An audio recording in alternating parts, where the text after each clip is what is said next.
The rain began as a whisper, tapping softly against Lena Moore's windshield as she drove deeper into the unfamiliar neighborhood.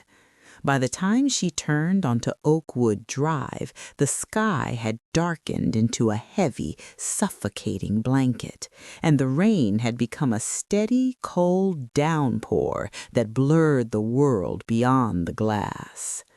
Her phone vibrated in her hand. Unknown number. You're 5 minutes away. Lena glanced at the screen, then back at the road. The street lights flickered as if uncertain whether they wanted to stay awake.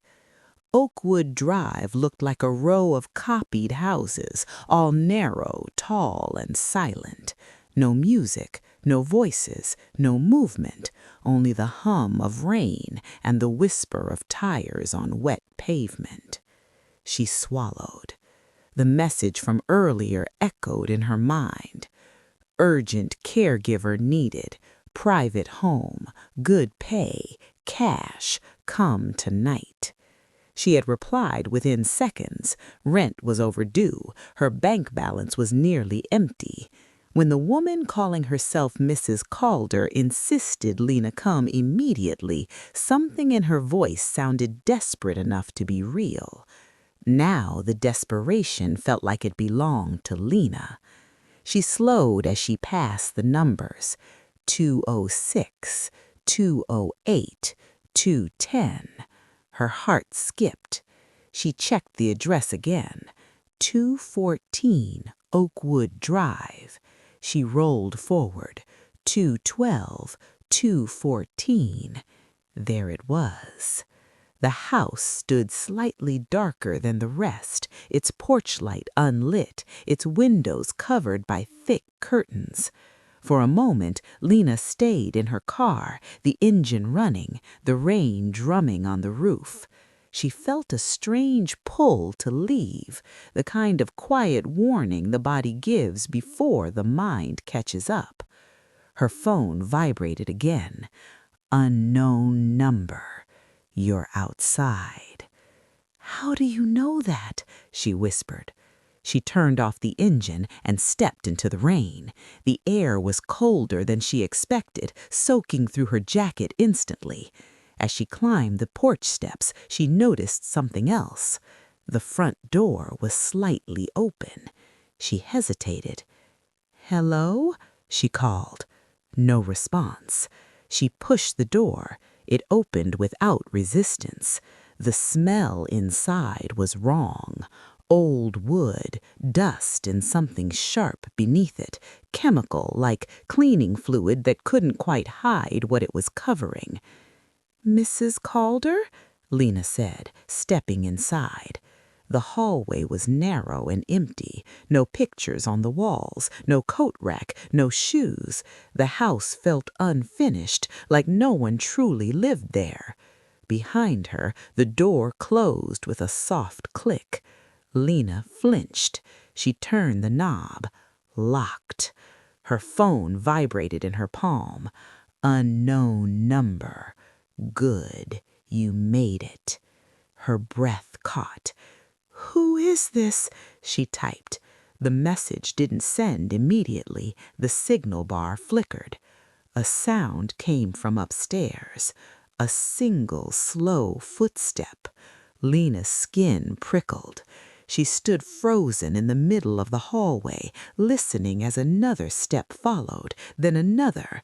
Not hurried, not hiding, as if whoever was above her already knew exactly where she was.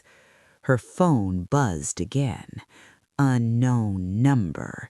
You shouldn't stand there. Her heart hammered. "Mrs. Calder?" she called, her voice trembling now. The footsteps stopped. Silence swallowed the house. She took a careful backward step. The floor creaked beneath her shoe. The sound echoed too loudly in the empty space. Her phone vibrated once more. Unknown number. I told you not to move. Her chest tightened. Panic crept up her throat. She rushed for the front door. The lock wouldn't turn. She tried again. Nothing. Her breath came in shallow bursts as she spun around, searching for another exit. The living room opened to her left, empty, dark, no furniture except a narrow table holding a bowl filled with keys. Too many keys, dozens of them, different shapes, different colors. Her phone chimed. Unknown number. Pick up the small silver one. Her hands shook as she approached the table. "How do you see me?" she whispered. The keys rattled softly as she touched them. The silver one was cold. Her phone vibrated. Unknown number. That opens the basement. A chill ran through her. "I'm leaving," she typed. No reply. Upstairs, the floor creaked again. Closer this time. Lena backed away from the table. The air felt heavy, thick, like the house itself was pressing in on her. She tried the windows, all locked. She moved toward the kitchen. The back door didn't budge. The footsteps were now on the stairs, slow, deliberate. Her phone lit up again. Unknown number. You took too long. That's dangerous. A tall shadow appeared at the edge of the hallway. A man stepped into the dim light. His face remained hidden, but his voice was calm, almost gentle. "You're not where you're supposed to be." Her chest seized. She ran straight toward the basement door. The silver key slid into the lock. The door opened. Darkness poured upward as she descended the steps, her heart exploding in her ears. Behind her, the door slammed shut. The lock turned, and the house went silent. Darkness swallowed Lena whole. The basement steps were steep and narrow, the air colder with each step. The door slammed above her with a final metallic click, and the sound echoed through the darkness like a verdict. "Hello?" Her voice bounced back, hollow and thin. No answer. The only light came from her phone screen. She lifted it, revealing rough concrete walls stained by time, a low ceiling threaded with pipes, and the faint smell of bleach mixed with something older, something that made her stomach twist. Her phone vibrated. Unknown number. You're finally where you belong. Her breath hitched. "You said this was a job interview. This isn't real. This is some kind of mistake." She turned in a slow circle. No windows, no visible door except the one above, now locked. Her phone buzzed again. Unknown number. Walk forward. 3 steps. She didn't move. The silence stretched. Then, unknown number.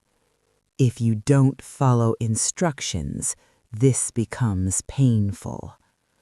A tremor ran through her hands. She stepped forward. 1, 2, 3. The light from her phone revealed a metal chair bolted to the floor. Straps hung loosely from its arms. Her stomach lurched. Her phone vibrated again. Unknown number. Sit. "No," she whispered. From somewhere above, a faint sound reached her. The creak of someone moving across the floor. The man was still there, watching. She sank into the chair. The air felt wrong, heavy, like the room itself was listening. Her phone chimed. Unknown number. Good, you're learning. Tears blurred her vision. "What do you want?" she typed. A pause. Then, unknown number. To understand you. Her chest tightened. The phone vibrated again. Unknown number. What's your name? She hesitated. Lena. Another pause. Unknown number. You came here because you're desperate. The words struck deeper than she expected. I needed the money, she typed. Unknown number. Everyone who comes here needs something. Her skin prickled. Everyone? She whispered. Her phone buzzed. Unknown number. Yes. A faint scraping sound drifted from the darkness behind her, the slow pull of something being dragged across concrete. Her breath caught. Is someone else down here? She whispered. No reply. The scraping grew closer. She twisted in the chair, straining her eyes into the shadows. The beam from her phone trembled, revealing nothing but the far wall and a darkened corner where the light refused to settle. Her phone vibrated again. Unknown number. Don't turn around. She froze. The silence stopped. Silence pressed against her ears until they rang. Her phone lit up. Unknown number. We're going to talk for a while. Her throat tightened. I just want to go home, she whispered. The phone buzzed. Unknown number. So did the others. Cold flooded her veins. How many? She typed. 3 dots appeared, then vanished. Then the message arrived. Unknown number. Enough to learn the pattern. What pattern? She whispered. No response. Time stretched. Minutes passed, or maybe hours. The basement remained still, except for the faint hum of the house above. Her phone finally vibrated. Unknown number. Tell me about your family. Her hands shook as she typed. My mom died when I was 16. My dad left before that. I don't have anyone. Another pause. Unknown number. That's why you answered the ad. Her chest tightened. Unknown number.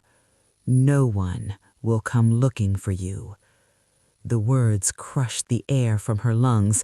That's not true, she whispered. The phone buzzed. Unknown number. When was the last time someone called you? She stared at the screen. She couldn't remember. The basement felt smaller, the darkness closer. A soft thud sounded behind her. She gasped. The phone vibrated. Unknown number. You're doing well, Lena. The straps on the chair shifted. She hadn't felt anyone touch them. Her heart pounded so hard she thought it might split her chest open.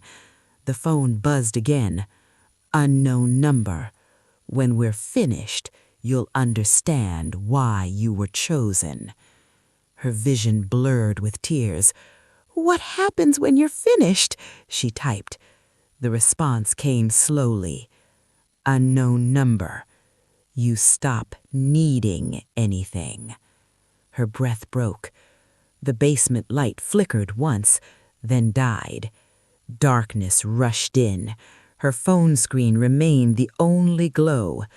Then her phone vibrated one last time. Unknown number. Don't scream. He doesn't like that. And the footsteps began behind her. The rain had not stopped by morning. It fell in steady sheets over Oakwood Drive, washing the street in gray and silence as patrol cars pulled to the curb in front of 216 Oakwood. Neighbors stood behind their curtains, watching as officers moved in slow, careful lines across the front yard.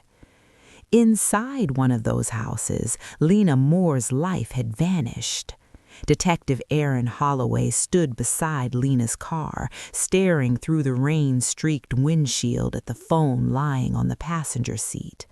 Unlocked, still powered on. The last message on the screen read, I think I entered the wrong house. Holloway's jaw tightened. No calls made, no calls received, no movement on her bank account after 9:17 p.m. She had simply disappeared. They canvassed the block. At 214 Oakwood, an elderly couple answered the door. They'd lived there 23 years. No one named Calder, no job listing. They had been asleep all night. At 216, the house was open, empty. Holloway stepped inside with 2 officers. The air inside smelled wrong, sharp, clean, as if someone had tried too hard to erase something. No furniture, no photos, no personal items, nothing that suggested anyone lived there at all. But in the basement, the illusion broke. The concrete floor was still damp from cleaning. The drain cover had been removed. Under it, forensic teams recovered a single dried drop of blood. It matched Lena Moore's. The rest of the basement was too clean. Someone had prepared for this. The neighbors didn't know much. They had seen a man come and go at night, always alone, never spoke, never stayed long. He was careful. Within 48 hours, the house at 216 Oakwood was sold. The company that owned it dissolved the same day. No forwarding address, no record of employees, no trail. Lena's parents were notified. Her mother had been gone for years. Her father couldn't be located. No one came to the station to claim her belongings. Detective Holloway reviewed Lena's phone records again and again. Every message from the mysterious number vanished from the phone's log, except for the final one. "I think I entered the wrong house." The number itself no longer existed. 3 months passed. Then another woman disappeared in a different city. Same pattern. Urgent job ad, private residence, cash, night interview. Her car was found, her phone left behind, house empty, different street, same silence. Holloway reopened the case. He found 4 more disappearances over 6 years, all matching the same structure. The addresses changed, the names changed, the outcome never did.